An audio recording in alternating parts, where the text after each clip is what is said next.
বাবু বাবু, এই নাও তোমার জন্য শাড়ি নিয়ে এলাম।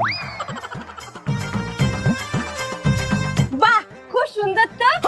তা হঠাৎ শাড়ি নিয়ে এলা যে? রাস্তা দিয়ে আসছিলাম, দেখলাম দোকানের সামনে ঝোলানো আছে, তাই নিয়ে চলে এলাম। ও চলো তোমাকে কফি করে দিই।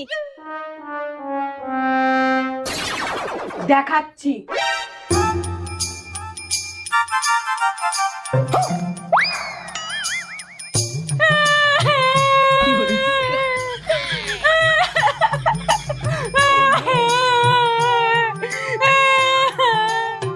কি হলো, কাঁদছো কেন? বলো কাঁদছো কেন? ওই দেখো আবার কাঁদে। বলো কাঁদছো কেন?